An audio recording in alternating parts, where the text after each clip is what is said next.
Hey, all you art fans, thanks for tuning in. I'm Doug, and this is Alex. How you doing? and welcome. Welcome to the Bristol Old Vic. We are here for the press night of You Bury Me, which is a fantastic play by Ahlam about Cairo, the Arab Spring, love, loss, and disappointment. Yeah, life in general, I think. Quite right. Stay tuned for life on the journey. The journey. Oh my God, we've just come out of the play, and it was really good. Yeah. Standing ovation good, yeah. Really great performance, great writing. It was funny, it was engaging, it was sad, it was tragic. I've got the script here. I'm absolutely gonna tear through this and check it out. One of the lines that stuck with me was, it's a father asking his daughter what she's willing to die for. Yeah, that was powerful stuff, that line. But man, that was... I would really like to have a look through the script as well, because some of the jokes came so thick and fast that I missed some of them because people were laughing over the previous jokes. Like, the dialogue was so pacey. Yeah, it caught me off guard with how funny it was. I came in thinking it was gonna be really about the sadness, but it was actually the hope through the sadness. That was the kind of thread, and it surprised me because it ended on a hopeful note. I think the last 3 or 4 plays I've seen did not end on a hopeful note. So I was kind of expecting this one to be. Well, it was kind of highlighting the reasons to fight, right? Why it was a worthy struggle, because it was fights for love and for relationships, fights for family, fights for friendship. You know, it was amazing. Really highly recommend it. It's called You Bury Me. It's on at the Old Vic now. Go get tickets. It's absolutely, 5 out of 5 stars. Should we do stars? I haven't started doing star ratings. Yeah, I mean, I would certainly give it 5 stars. That was 5 stars. I mean, it was very small cast, right? 6 people? 6 casts, yeah. And all of them were absolutely phenomenal. There wasn't a weak link in the bunch. Well, what I'll say is, I thought their chemistry was really good, too. It didn't just seem like their acting was good. It felt like the interpersonal frisson was there. There were some really intimate moments that, when they were built up, they were well executed, and then there was the ones that seemed like they were more coincidental, like the scene where he was drunk in the sports shop. I just thought that was such a beautiful but sad. That was one of my favorite scenes, actually. Yes, I love that scene. Well, because it's where the stories intersect. Because you have these kind of different stories running in parallel. And it was just really well done. It was really an exciting play. Didn't quite know what was going to happen either. No. Can we talk a bit about the set design? Yes. I thought that was brilliant. Yes. I absolutely loved it. It was very simple. They had kind of metal frames with different lights attached to them, and then they were on wheels as well. I noticed they had kind of lock stands so they could lock them into position just on the feet, which is ingenious. And they moved them around to create these different tableaus. And it was a really versatile use of set, I thought. Yeah, I mean, I thought the set added to the play.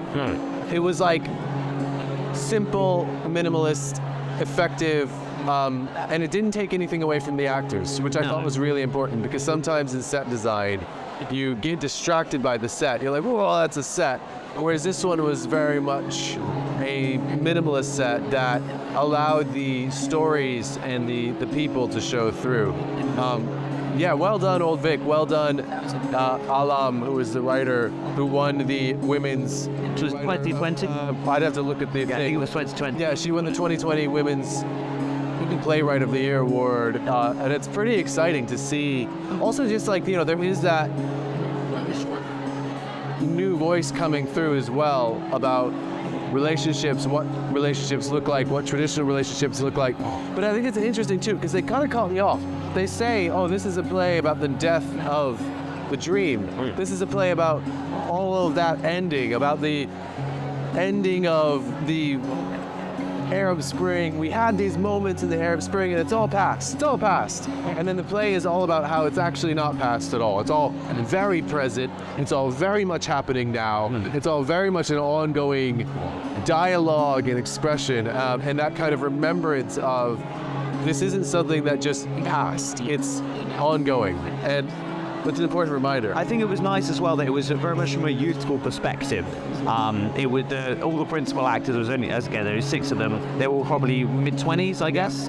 And so the perspective of the story was from a young perspective, and I thought that was a good choice, a sensible choice. Yeah, and with that youth came that vibrancy, that energy, that movement. There was a lot of dance.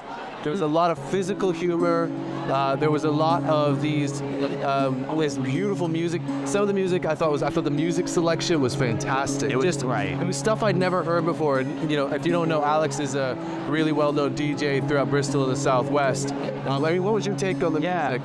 Did you know any of those tunes? I recognise the pop tunes, obviously. I didn't know. Well, maybe 1 or 2 of the pop big ones, but it was a nice choice that because it's set 2014, right? Was with the era the plane was set. I think that's what they said. I might need to double check that. No, I think it's later. Either way, the choice of song was very much of the era at the time, which is nice. But then they did also have some more traditional Egyptian music as well, which is great. One other thing I wanted to mention, the smoke machine seemed to be on the entire time, which gave it a very kind of deserty feel, I thought. I would never turn off a smoke machine if I had one and I could leave on all that. My house would be full of smoke. Yeah. All the time. I'd be like a magician. It adds drama, right? I'd come into emerge through the fog, scare my kids. It'd be great. That would be wonderful. Yeah, do you have anything? I think this one was short and sweet. Yeah.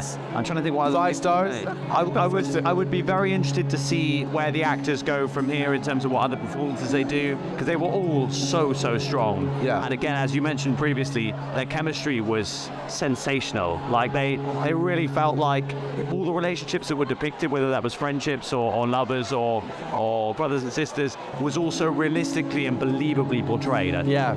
And I will say about that too, it also had what I'll call a progressive mindset to it.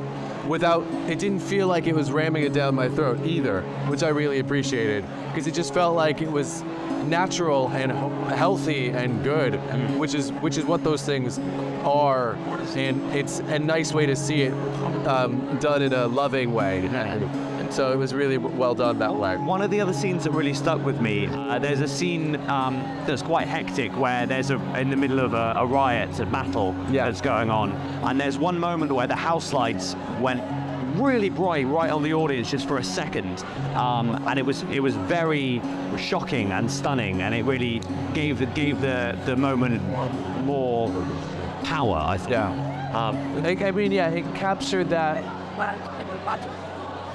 balance of intensity and romance that comes with the ideology of big change. That kind of, oh my God, stuff's gonna happen, it's gonna be so good, and then it's kind of like, oh, it's not so good, oh, but it's still better than it was. The reality of revolution, right? Yeah. The dream of revolution and what it could be, and then the reality of what it actually is.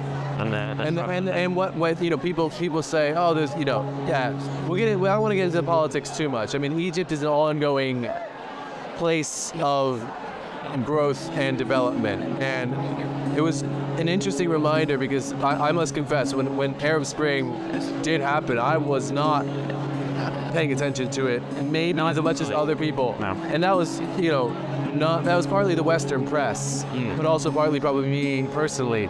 So it's really interesting to kind of see a lot more about it, hear about more about it, and also understand that. I mean, there's the point when he says, nothing changed, it's already finished. Yeah. And it's kind of like, I don't know. Then the cynic in me says, well, then what the hell was the point? I mean, there is that element to the play of like, but then on the other side of that, you see all the young people fleeing and living lives slightly differently than their parents might have, and eventually those young people will become older people who will have a different mindset, a different ideology, and a different set of standards by which they expect the government to abide by. Hopefully, that's the dream at least. Right, I would hope so. There was some interesting parallels with some current other political situations going on as well. There's a scene where people are using a raft to escape, and obviously, with all the immigrants that are currently fleeing from war-torn countries at the moment. All of that stuff that's going on, I felt like that had some sort of resonance to and then to find out that was actually yeah, I won't give away too much of the story, but it's definitely worth a watch. It was great. Yeah, great all around. Fantastic. Again, we're not doing stars, but definitely if we were, I'm gonna put a 5-star graphic up. Yeah, I'm definitely gonna do 5 stars. We'll start doing stars. Why not? Anyway, I'm Doug. I'm Alex. Thanks so much for tuning in. This has been our review of You Bury Me. It is on right now in March at the Bristol Old Vic. Highly recommend it. If you have any plays or things like that coming up that you would like us to go see and review, please drop it down in the comments. Click that like and subscribe. I should have said that much sooner. I'll put it up at some point before. Thank you so much for tuning in, and this is us signing out.